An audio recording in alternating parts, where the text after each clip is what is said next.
marriage is what brings us together today. Specifically, to talk about commitment and what the heck it is that you and I actually committed to when we stood up and got married. This might be a spicy one. In our conversations before, when we were preparing for this episode, this got to be spicy. Not because we were disagreeing, but heated. Yeah, it's a tricky conversation. It's a challenging one. We'll see how that plays out. It's one that's important for us to understand. Let's get into that.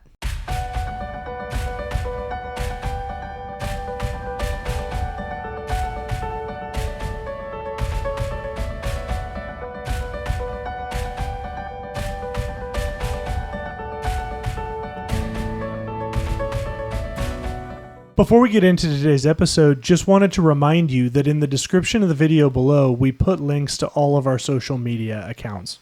You can always reach us with questions or comments about this episode at marriagebydesignpodcast@gmail.com. And finally, if you want to support us financially, there is a link to be able to do so at the end of each of the descriptions of our videos. Now, let's get back to the show. Hi, everyone. I am a Nathan of unusual size. What? Just a normal. You've lost a lot of size. Ooh, yeah, I have. Okay, I'm Andrea, and you've joined us for the Marriage by Design podcast. This is a podcast where we talk to you about God's design for marriage, what the Bible has to say about that, and how we live that out practically. And yeah, I don't think that's probably what you meant, but Nathan has lost a bunch of weight lately. Yeah. He's looking finer than he used to. Thanks, babe. Thanks. Yeah, I turned, I'm younger than Andrea, but I turned 40 this year. Oh my gosh. Andrea, don't try and rationalize. I turned 40 this year. We both turned 40. Yikes. In fact, we did an episode a couple weeks ago about top 5 things we've learned in our first 40 years of life. But so go back and check that out. But 40. And I decided, I should get serious about doing, all those things we talk about doing, eating more carefully and all the stuff where we're like, yeah, I'll do that when I'm an adult. Well, I'm like 30. I was like 39 and like, yeah, I'll do that when I'm an adult. And meanwhile, people are looking at me like, bro, you missed adulthood and went straight to like the geriatrics. I just don't know that you ever like in your brain hit adulthood. I think that's right. Real adulthood. You know?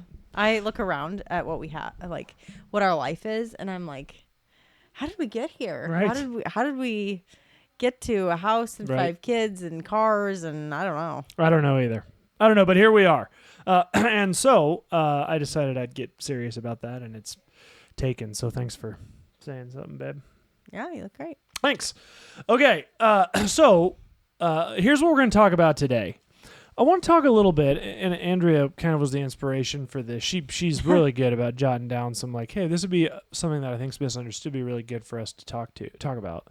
And what she brought up was commitment, because so often, we all talk about commitment in marriage, right? Marriage is like the commitment, right? Like it's the thing that you commit to. And so, but yet so often we get into marriage, even within the Christian community, and I'm not sure we actually have any idea what it is we're committing to when we get married. Yeah, I think a lot of times we think we think on that wedding day we're making a commitment to our spouse, spouse, right? And maybe that's not what we're actually doing. But we think like, oh, I've just made the biggest commitment. But really, I think that commitment is made when you get to a point in that marriage, however long that takes, where you feel like I want out of this commitment. And I think you're finding then, where does your commitment really, how strong is the commitment that you've made? That's a good call, because I think oftentimes what happens is we look at our marriage as like an upgraded pinky promise, right? Like, remember when you were a kid and you were like, okay, we're going to pinky swear. And it was like, okay, if we're pinky swearing, this is serious, right? Way back in the day, we used to do the blood brother thing, right? Like now then it was pinky swear. And then we get married and we're like, oh, this is like pinky swearing, only we just sign a paper, only more serious. Because we signed a paper and filed it. Right. And the problem is a lot of couples come into marriage with a pinky swear mentality. Because the thing you remember about the pinky swear is it had to be based on both of your doing something, right? Like maybe you pinky swore to keep a promise or to keep a secret. Well, if that other person tells someone, then what do I get to do? Tell. Right, because they didn't hold up their end of the Right. deal. And so when we go into marriage with a pinky promise mentality and our commitment becomes tested, and it always becomes tested due to the grind of life calling into question your spouse's commitment to the deal. Yep. And, he starts acting the fool, or she stops fulfilling what you think are her obligations in marriage, whatever those are, whatever his obligations are in your marriage. You start going, well, he's not keeping up his end of the deal, so... And I deserve, Right. and Right. this should look like this. Right, and the whatever. pinky promise mentality becomes a thing. Yeah, So, and there's so many people that go into marriage saying divorce is never an option. right. And that's hilarious. I mean, we did too. We went into marriage saying, oh, divorce is never an option. And no, divorce was an option that we considered. And I think so many people going to marriage just saying, well, if we just say the words, divorce is never an option. Then It's like a conjuring a magic yeah, spell. I do think that. And we don't ever really put the effort into considering, what is this that I'm saying? What is it? Do I actually believe that? Because a lot of people who say divorce is never an option don't actually believe that, because we've seen that play out. Sure. And really consider, what does this look like to say I'm committed for our entire lifetime? Right. Right. So here's how this episode's going to look the next 20 or so minutes. I want to take a brief stop off real quick at this idea of the romantics of marriage. And this is probably something we ought to do a full episode on soon. But I want to talk a little bit about the romantics of marriage, because I think this trips us up. It sets us up for failure in marriage, particularly in the Western culture. Then I want to talk about what is commitment, just generally. And then I want to talk about and we have two things that sum up the entirety of what we commit to, in generalities, obviously. The two things that we commit to when we get married. So that's what we're going to do today. Great. So first, let's stop off real quick at romanticizing Island. Beep, beep. Thank you. It's like the magic school bus. So we have this thing, and it is a difference in the Western ideal of life versus the Eastern ideal of life. And if that doesn't make sense to you, this whole West versus East, I'd encourage you to kind of Google like Western culture versus Eastern culture. It'll give you a pretty good idea. But there's two very distinct cultures. I just dropped my notes. Two very distinct cultures in this world with regards to way more things than marriage, but it's this sort of Western versus Eastern ideal. And here's the thing about the Western ideal. We tend to look at things, lots of things, with this idea of the romantic viewpoint. Right, you can take sports as an example. The West is sports obsessed, because we love the stories and the poetry and the bottom of the ninth, 2 outs, down by 1, guy hits a home run with a runner on to win the game, right? We love this whole idea of the romance of sports. Really, we do? The Eastern ideal, sports is a thing about conquest, right? Go back and look at like Russian hockey in the 80s. It was, we do this well because it's a representation of Mother Russia, right? And it becomes very state-funded, very imperialistic, and it's, sports is just simply an extension of the honor of the people. And we don't look at it that way. And this whole idea of romanticizing, which I have a definition of that I thought was pretty good. So romanticizing... to deal with or describe in an idealized or unrealistic fashion, to make something seem better or more appealing than it really is. And I thought that is how we treat marriage in America, at least in the United States, at least, if not the entirety of the West. We look at marriage as this thing that's going to complete you, right? The you complete me, right? I got to find my one, right? Who completes me. And we have this whole romanticized idea of what marriage is. And the problem is that's not real. When we look at what the Bible says about marriage, you are not going to find biblical descriptions of marriage in those terms. Now, will you find romantic stories? Of course, right? Like the whole Jacob and Laban thing, working for Rachel. He worked for a woman for 14 years just so he could have this woman that he desired. That's beautiful and incredibly romantic. We see in Song of Solomon this back and forth between Solomon and the Shulamite woman. And there is this beautiful desire between them. So I'm not saying that relationship isn't romantic. I'm saying it's not presented biblically in romantic terms. You know what Jesus and Paul said about marriage? You shouldn't do that. Like, just don't. Well, right? Like live as Paul says, live as I am. Jesus told his disciples, if you can remain single your whole life, you should do that. Right. Peter said in 1 Peter, if you get married, you will have trouble. You will have trouble. That's not romantic. Right? Like it's realistic. When we read Paul's description of marriage in the end of Ephesians 5, none of that is romantic. He tells women to do the one thing women don't want to do, and he tells men to do the one thing men don't want to do. So there isn't really anything about that that's romantic. And so the problem is when we come into marriage romanticizing the idea of marriage, we are setting an expectation in our own mind that from the design of marriage beginning was not intended to be. At least not the way we expect it. So I just want to start this by challenging that idea. Like if you look at marriage as, if you're dating or even you're married, or maybe you're realizing, hey, my marriage is a mess. And if you're honest with yourself, you're going, well, man, maybe I haven't had realistic expectations of what marriage as a thing was designed to be. I'd encourage you, go read Ephesians 5, read Mark when he talks about marriage, read 1 Corinthians when Paul talks about marriage, read through these verses on marriage and allow the Holy Spirit to break this romanticized obsession we have with the idea of marriage, because it's not biblical.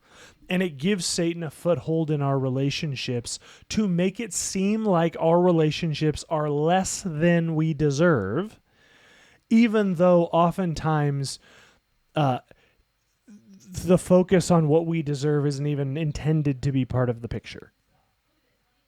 Would you add anything to that? Totally. No. Okay. So, I think you're totally please spot on. stop romanticizing marriage. And here's why I share that as part of this conversation. Because you cannot understand commitment and commitment to marriage if you have a romanticized view of marriage. Because what we're committed to and what marriage is all about, it stands starkly in the face of romanticizing the idea of marriage. And here's why. In order to talk about commitment, we need to start by defining commitment. Right, and I'm going to use a secular definition of commitment, although there are certainly tons of different definitions we could get for this. But here's the two definitions of commitment according to Google, the Oxford Languages Dictionary. 1, the state or quality of being dedicated to a cause, activity, etc. Right, so the quality of being dedicated. It's not something we do. It's what we are. Right, commitment is a dedication to something, a cause, activity. Right, I find it interesting. Now it does say etc. So I suppose you could insert just about anything in there, but it doesn't say the state or quality of being dedicated to a person, which is important because you're immediately in a rocky boat if you're dedicated to a person. Then number 2, and I like this one probably best, an engagement or obligation that restricts your freedom of action. I thought, man, that is so good when we think about commitment. Because so often when we stand there on our wedding day And I definitely fell into this trap in some ways that really hurt Andrea really early on. I thought, hey, I'm going to get married and I'm going to have freedom in a bunch of areas. And you know the ones I'm thinking of, everyone who's listening to this episode. I'm going to have all this freedom I've never had before. And because that focus was on myself and the stuff I was going to get, the commitment was based upon a false premise, right? My commitment was based on this increased freedom I was going to get. So if that increased freedom didn't materialize or wasn't realistic to begin with, or any, whatever other things, then what happens to the commitment that's predicated on that foundation?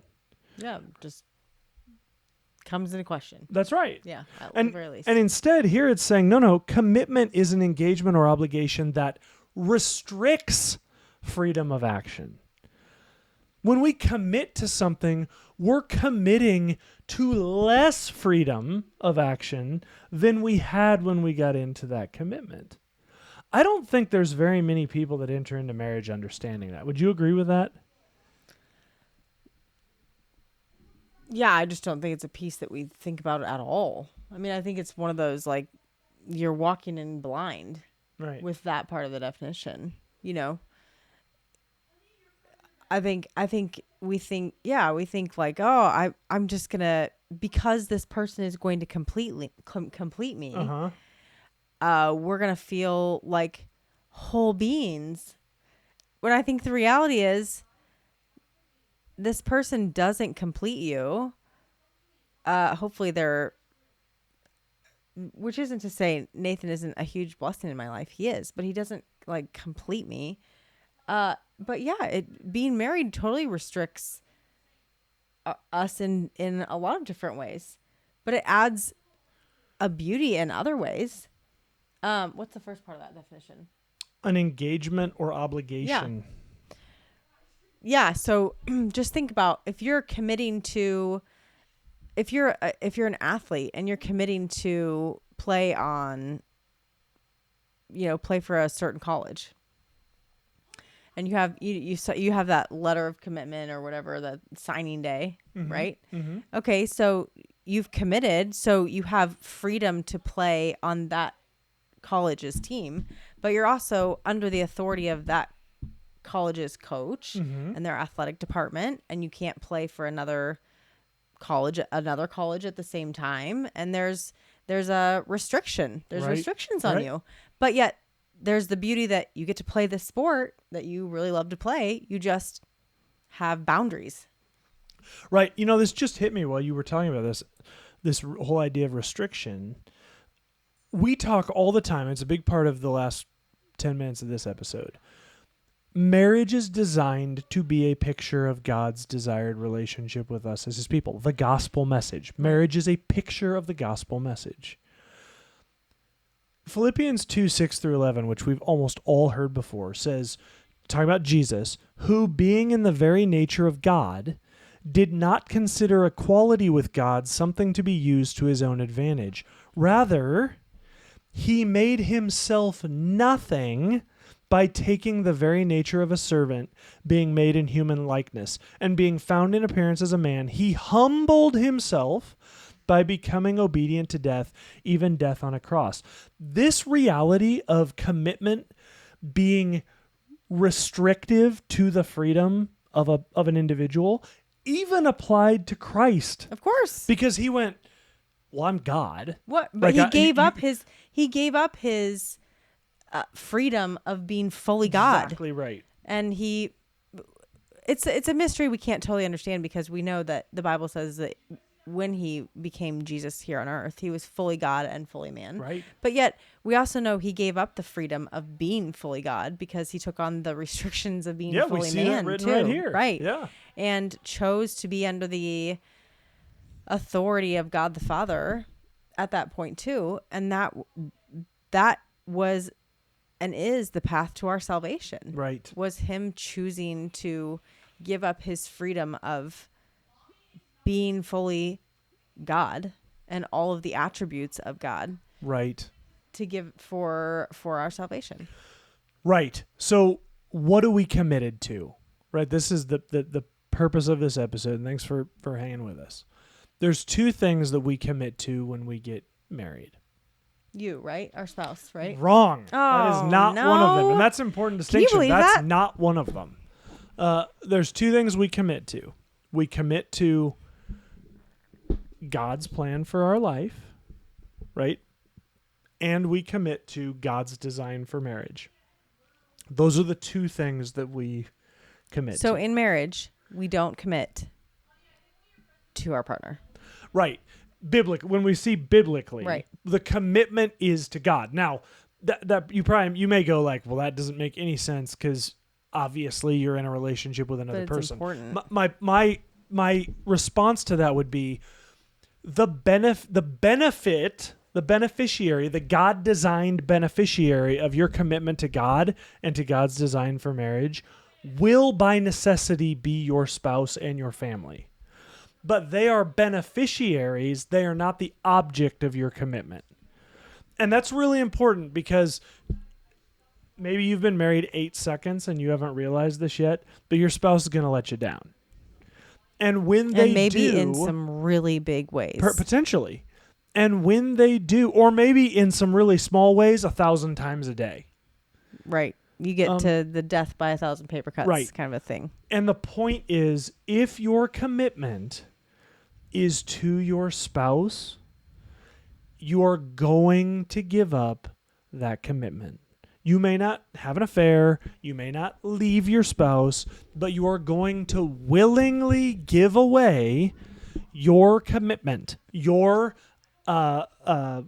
obligation to restricting your freedom of action, right? Your engagement or obligation that restricts freedom of action, you're gonna give that away to Satan. His job, kill, steal, and destroy. You're gonna give it away because if the object of your commitment is any other human being, your spouse or your kids. And that's when we've seen so many people who've said, we went into marriage saying divorce is not an option. We are committed to each other.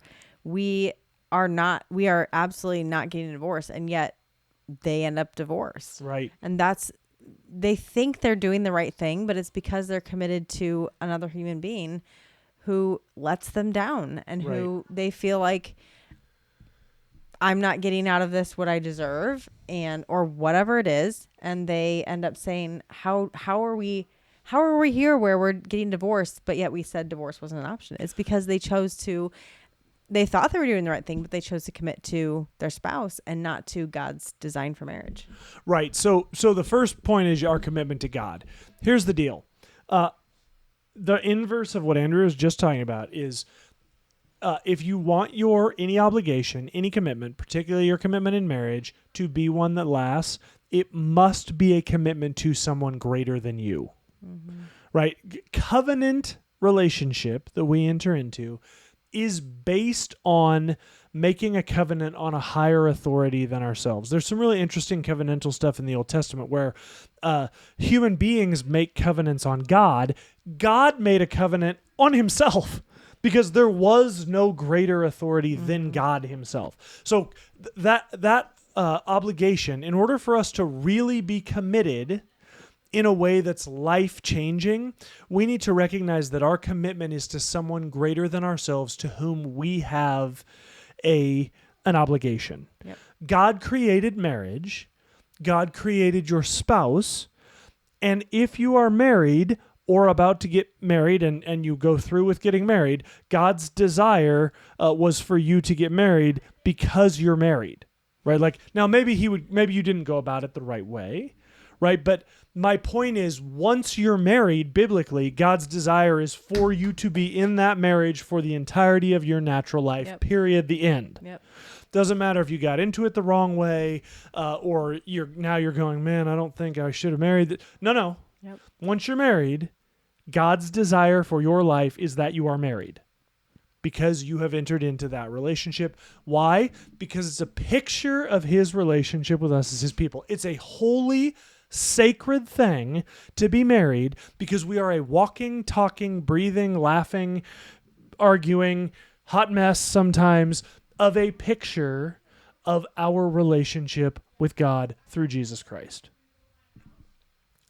That is why our commitment must be to God first and foremost. It's why those who have entered into a secular marriage and their marriage maybe is really good, they've gotten really lucky. Because that's not actually the proper order of things, right? The right thing is that we have a commitment based on somebody higher than ourselves. The second thing is that our commitment is to God's design for marriage. The Christian church has got to be better about getting this one right. Because typically we're pretty good at saying, yeah, our marriage has to be based on God. We're not very good at telling couples, hey, you don't actually then get to make it your marriage. It's God's marriage. He designed it. He gave us the plan. All you get to do as a married couple is follow the design. And if you don't want to do that, tough. Because you don't get to create marriage the way you want. I'll never forget, and I think we talked about it on this channel, a Christian couple that went, hey, we talked about it and we've decided we've gotten all we can get out of this marriage, so we're going to go ahead and get a divorce, but it's okay because we're both on the same page as God-fearing people. And I went, no, you're not. Because you didn't actually have any say over the plan for marriage, so you don't get to change it. Right.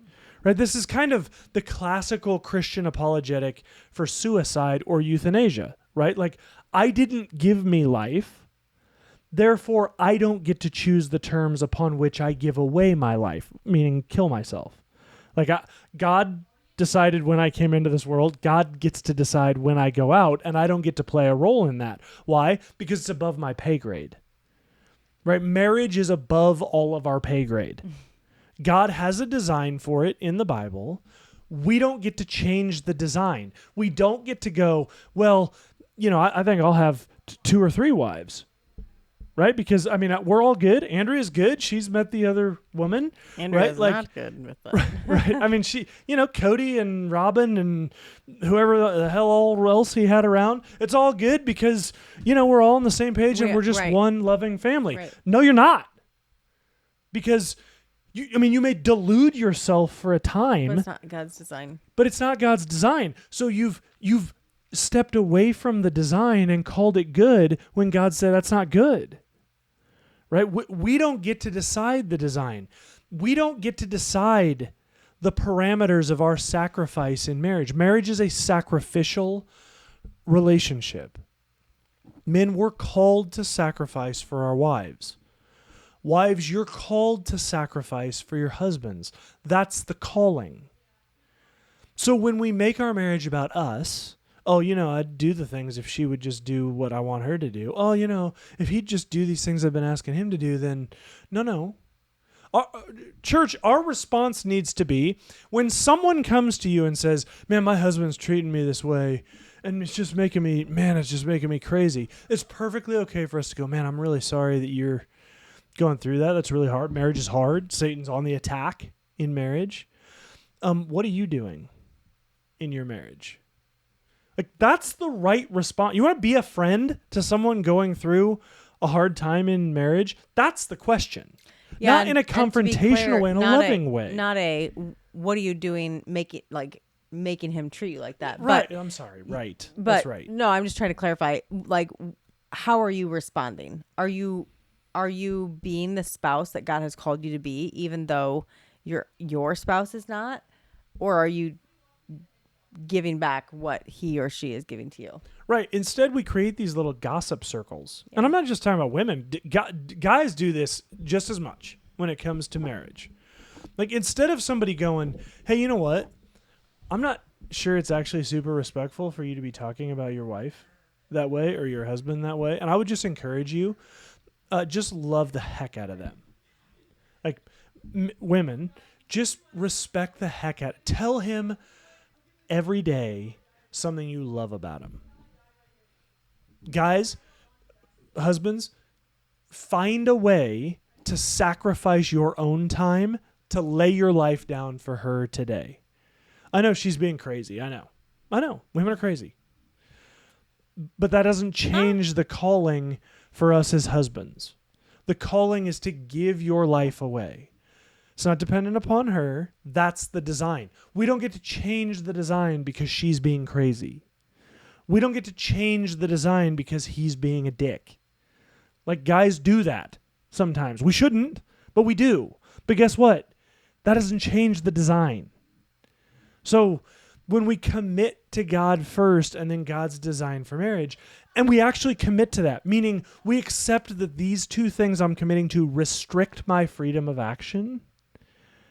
Right. Guess what actually, to go full circle back to the romantic part, guess what happens in your marriage? You have we all have seen that couple where we're like, man, their relationship's just so romantic. Yeah. Do you want to know why? Because they're both thinking of the other person. Right. They're doing the plan. And it didn't just happen.